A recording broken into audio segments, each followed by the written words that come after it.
there, my Gemini collective. Welcome to my channel, T.W.INfiniteocean Tarot. Today I'm going to be doing a Serenity Healing Tarot spread. Try to get into some shadows that maybe need to be looked at. Some kind of healing that needs to be done.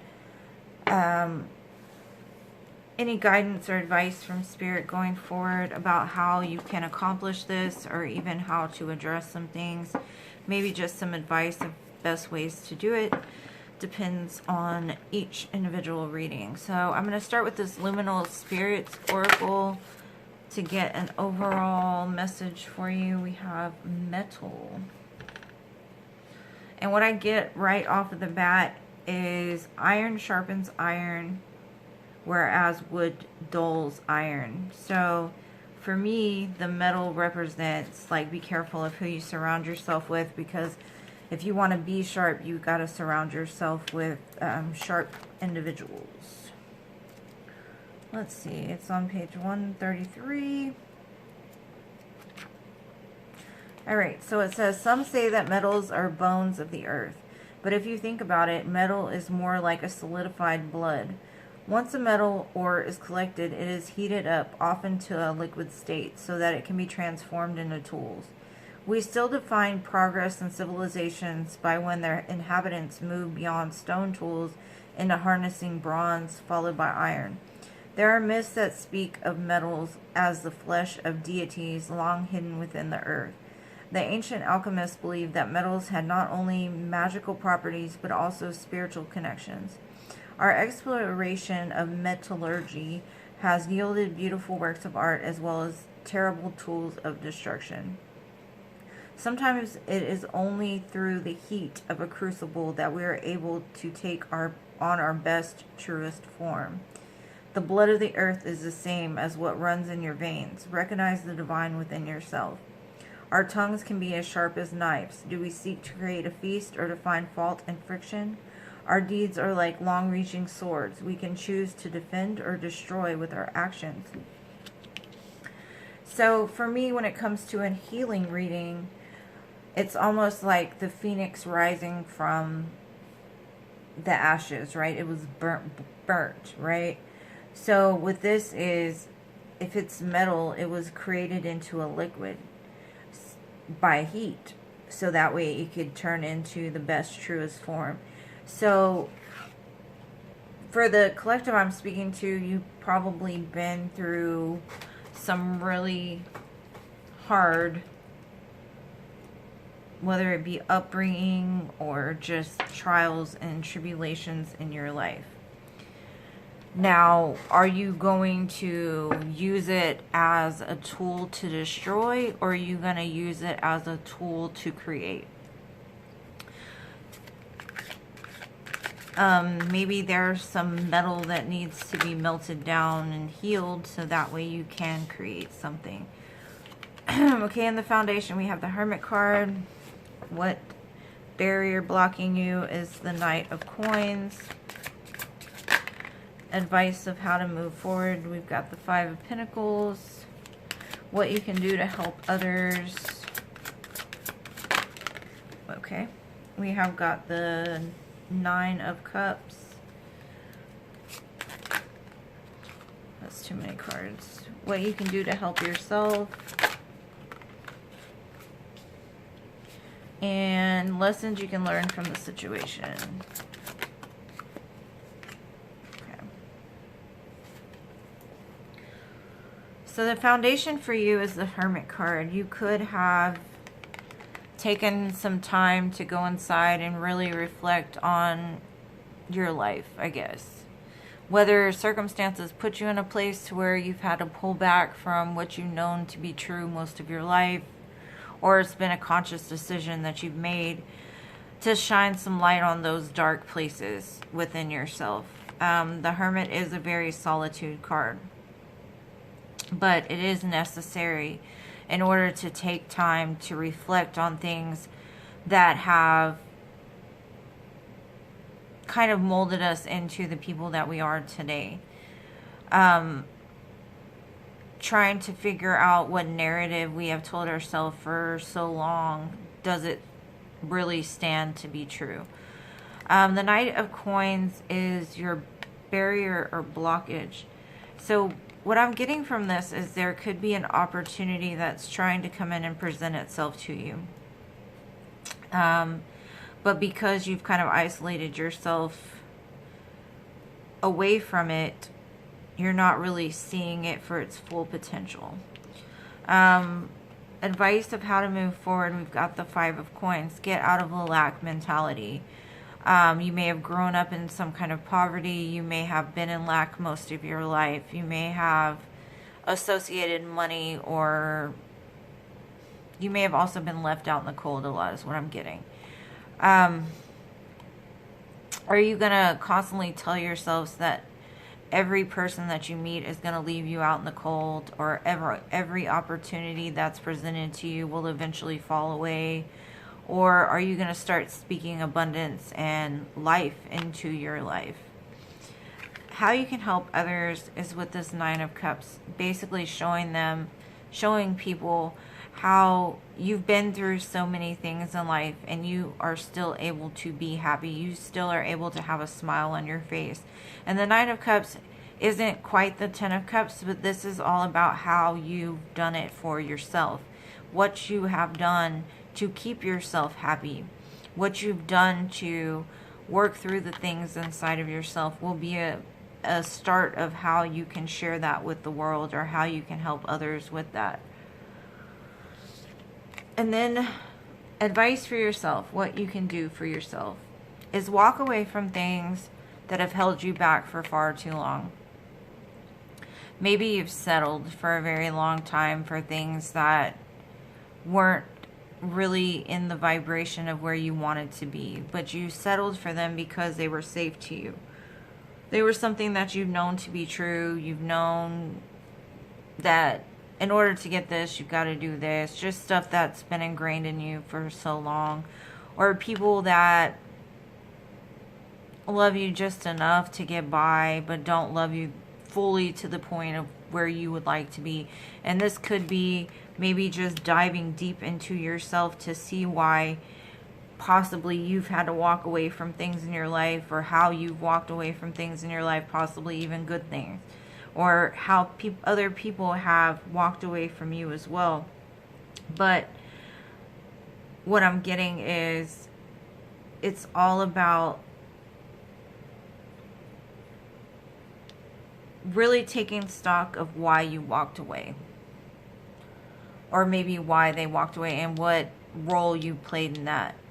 Did you settle for something you really didn't want to begin with, so you really didn't put forth that much effort, and so the other person in turn walked away because you weren't giving them fully, because it's not really what you wanted to begin with? Looking at parts of yourself just to try to heal them so you can move forward. Some people, they stay in love situations for too long because they don't know how to be without, or they don't know how to, it's almost like, what do they call it? Like attachment issues or attachment styles. Some people will walk away just because they're scared of somebody else walking away from them. So they're like, I'm going to walk away before you walk away, kind of thing. Okay, so lessons you can learn from this situation is to make choices in your life that are going to make things more balanced and secure within yourself. Balancing the mind, body, soul. Really getting in tune with your heart space in order to be able to balance whatever comes your way. And the Two of Coins normally has got the infinity sign, so it's not about what choices you're going to make from here on out. It's more of finding a balance in that. Really looking at the things that you want. Do you want something huge, grand, something you've never seen or heard about before? Or do you want something that's mediocre and easy to get? Iron sharpens iron, like I said with that metal card. Do you want to deal with people that are iron? Are you iron? Can you sharpen iron? And if you can't, maybe working on yourself to get to the place to where you know that you're solid, you know that you're iron, you know that you can be up in the class of people that are iron, that you can sharpen each other and take on the world or take over the world, whatever it is that you want to do in life. Let's see, what is this Hermit card about? We've got this Seven of Wands. Yeah. Maybe you've had to go inside because you've had some kind of falling short of victory, or you've had victories in this life, but you're not sure how to keep up with them because you keep going back to other situations that were not on the same vibration. Like, you'd get up to the place to where you were abundant, happy, in a loving relationship, and then the outside came in and disrupted your peace. Seven of Wands is all about standing firm and knowing your value and your worth, and not sinking below that just because that's what you've always known, or it's because those are the people you've always known, or whatever it may be. Sometimes you have to take yourself out of a situation that you've always known, getting uncomfortable enough to see other opportunities. And that could be why this Knight of Coins is here as well.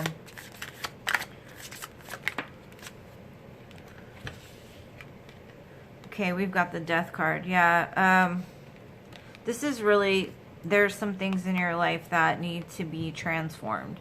They need to be laid down with the Death card. There's things in your life that are no longer gonna fly, is what I'm hearing.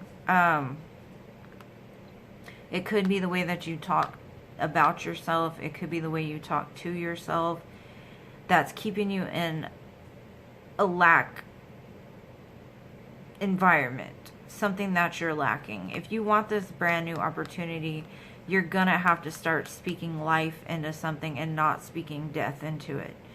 Because once the Death card comes, it's because, like, you lay stuff down in order for it to be reborn, and that so you can start a new cycle and you can go into something like without all the extra baggage that would wear you down or throw you off course or that type of thing. That's why it's a blockage, because you're like refusing to let go of something or someone or mentality, some pre-programmed thing.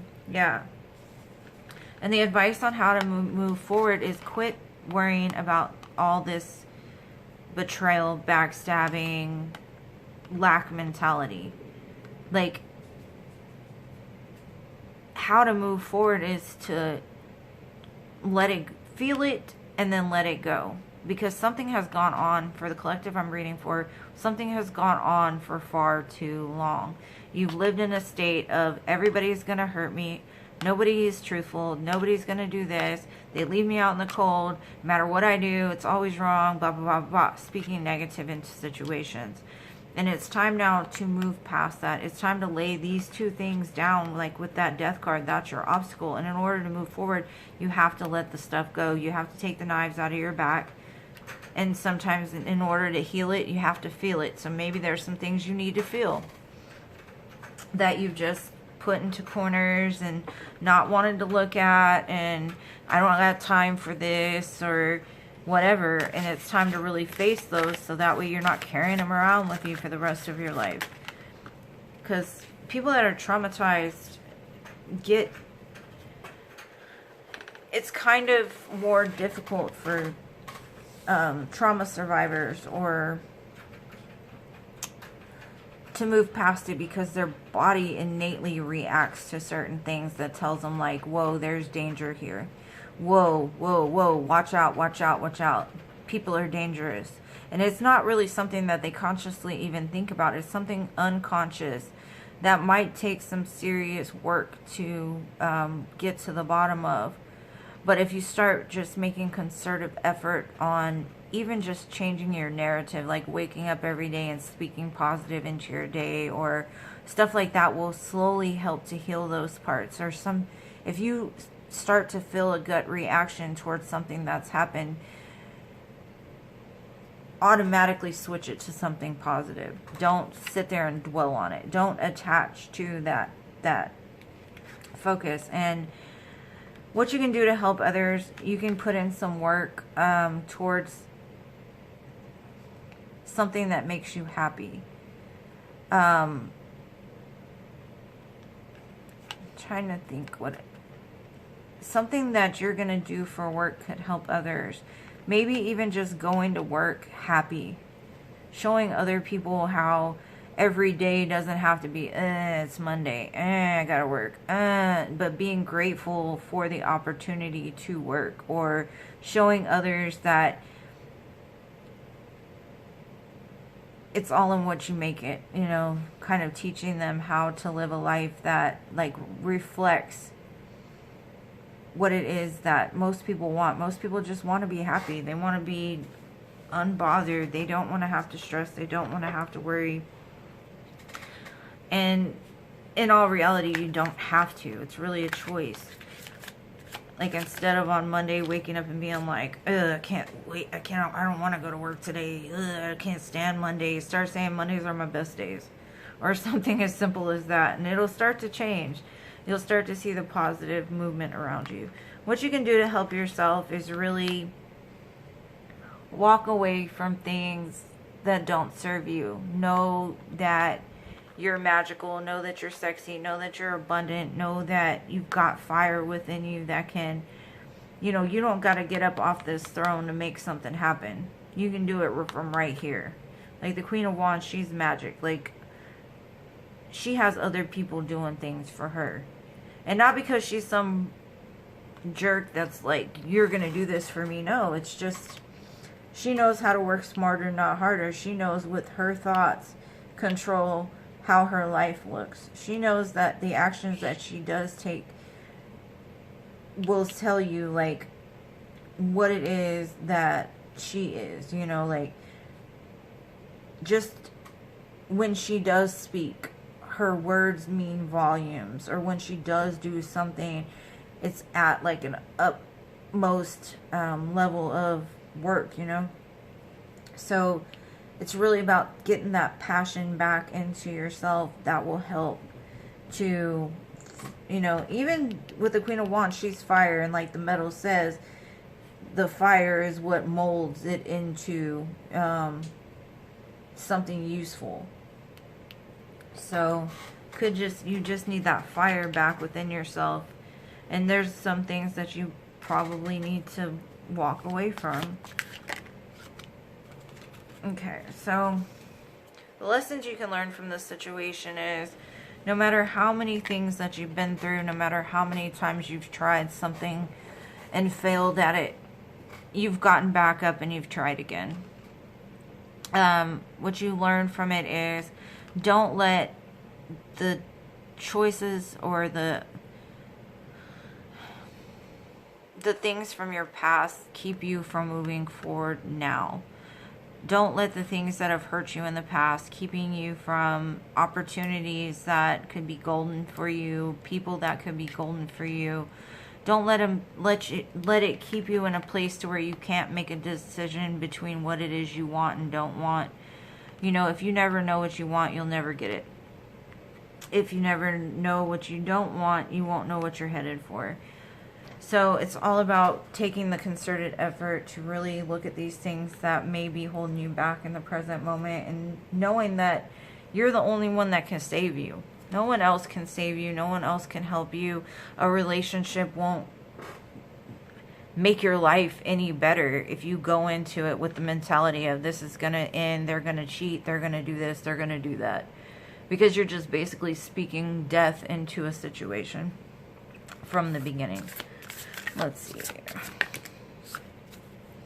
Alright, so you've got two cards. We've got karmic relationships, Orion energy, polarity, soul growth, and conflict. So you could have been in a lot of karmic relationships where we're predestined to go through some kind of karmic relationship in our life, whether it be family, lovers, friends, whatever. And they're here for our soul growth. They're here for our lessons. They do cause conflict in our life, and they're some of the hardest relationships to get out of. because they feel so intense, right? But they're here to help us to grow through conflict. And then we have the weight of the world, boundaries, let it go. It's not yours to carry. Yeah, I keep feeling that for you guys. Like you're just overwhelmed with the weight of the world, possibly due to karmic relationships. You could be in a karmic relationship now, and it's time to let it go because you got the Death card and the Eight of Cups. Like it's time to really walk away from the pain instead of sitting in it, because nothing's going to change if you don't change it. The change always has to start with you. So hopefully you got something from this. I hope it helped, and I love you guys, the moon, stars, and Mars. I'll see you in the next one. Peace.